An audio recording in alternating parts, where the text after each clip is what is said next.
Hi everyone, welcome to middle class వంటలు.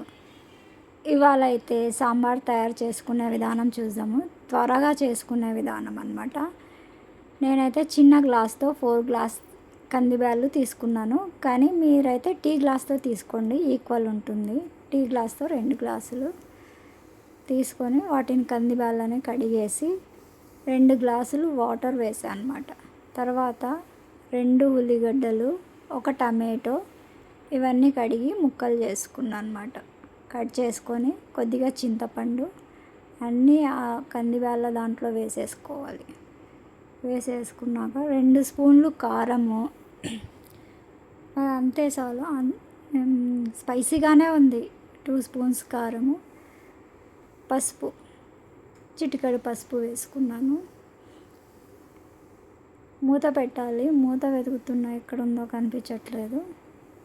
So మూత పెట్టేసి స్టవ్ మీద పెట్టేసేయాలి కుక్కర్ని. ఒక 4 విజిల్స్ రావాలి.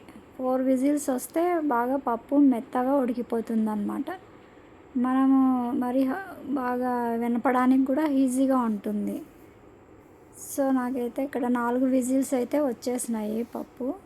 4 విజిల్స్ వచ్చినాక దించేసుకోవాలన్నమాట. 3 ఇప్పుడు 4 విజిల్స్ వచ్చేసినాయి. స్టవ్ ఆఫ్ చేసి కొద్దిసేపు కుక్కర్ని పక్కకు పెట్టేస్తాం. తర్వాత పొట్టు తీసుకున్న ఆలు 1, క్యారెట్ 1, ఆనియన్ 1, పచ్చిమిర్చి 4 ఇవన్నీ ముక్కలు కట్ చేసుకొని ఒక ప్యాన్ పెట్టుకొని దాంట్లో ఆయిల్ గంటెతో 3 ఆయిల్ గంటెలు నూనె వేసాను అన్నమాట. నూనె వేసి జీలకర్ర ఆవాలు కొన్ని, జీలకర్ర ఆవాలు కొంచెం వేసుకొని కొంచెం చిటపడలాడేంత వరకు దానిని కలపాలన్నమాట. కొంచెం ఫ్రై అవ్వాలి కదా, కొంచెం మంచిగా తాలింపు స్మెల్ రావాలి, అట్లా వచ్చేంత వరకు కలుపుకోవాలి. తర్వాత మనం కట్ చేసి పెట్టుకున్న ఎండుమిర్చి కూడా వేసుకోవాలి. ఎండుమిర్చి ఒక 4 తీసుకున్నాను. ఎండుమిర్చి తుంచుకొని వేసుకోండి. ఒక గుప్పెడు కరివేపాకు, చిటపట ఉంటుంది, కొంచెం దూరం ఉండి వేయండి. మనం ముందుగా కట్ చేసి పెట్టుకున్న ముక్కలన్నీ వేసేసి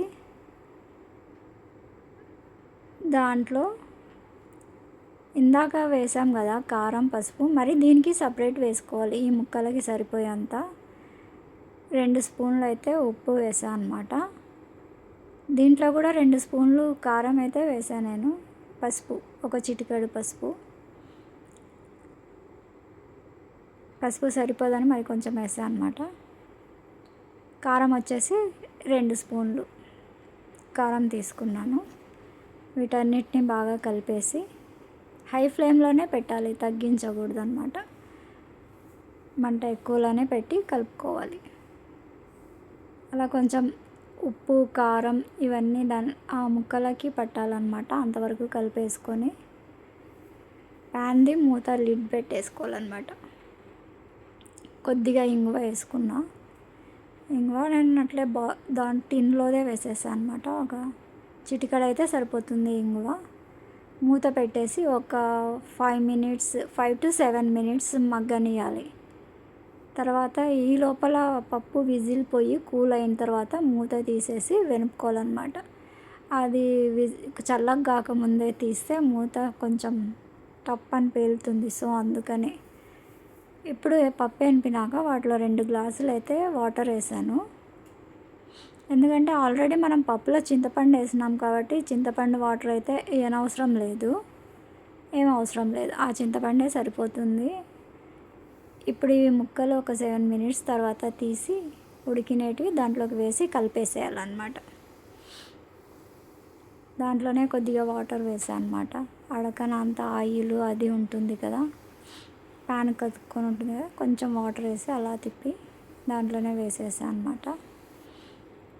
వేసి ఒకసారి కలుపుకోవాలి. అలా కలుపుకోవాలి. ఒకసారి కలుపుకొని కొంచెం ఉప్పు, కారం ఏదన్నా టేస్ట్ చూడండి. నాకైతే ఇక్కడ సరిపోయింది. సో నేను మరీ ఏమీ వేసుకోలేదు. ఇది వచ్చి సాంబార్ పౌడర్ వేసుకున్న, ఎంటీఆర్ వాడతాం అనమాట. Sambar powder, MTR sambar powder వేసాను. 3 టేబుల్ స్పూన్స్ వేసాను అనమాట. కొత్తిమీర కడిగి కట్ చేసుకొని వేసుకోవాలన్నమాట. కొత్తిమీర ఇవన్నీ వేసి ఒక్కసారి అలా కలుపుకోవాలి. అన్నీ కలుపుకున్నాక వాటర్ చూసుకొని వేసుకోండి, లేదా నాకైతే అవసరం లేదు. స్టవ్ మీద అయితే పెట్టేసాను అనమాట. ఒక్క విజిల్ వస్తే చాలు. ఇంకా ఒక్క విజిల్ వచ్చినాక ఆపేసేసేయాలి. ఎందుకంటే ఆ ముక్కలు ఒక్కటి కొంచెం ఉడకాలన్నమాట. 7 మినిట్స్ పెట్టినాము, అయినా కొంచెం ఓకే అయిపోయింది. దించేసి ఒక సర్వింగ్ బౌల్లోకి తీసుకొని కొద్దిగా కొత్తిమీర పైన వేసి డెకరేట్ చేసుకున్నాం అనమాట. ఇంతే అండి, సింపుల్గా తయారైపోయింది కదా వేడి వేడి సాంబార్. చాలా బాగుంటుంది. టేస్ట్ అయితే చూడండి. ఓకే బాయ్, నెక్స్ట్ వీడియోలో కలుద్దాం.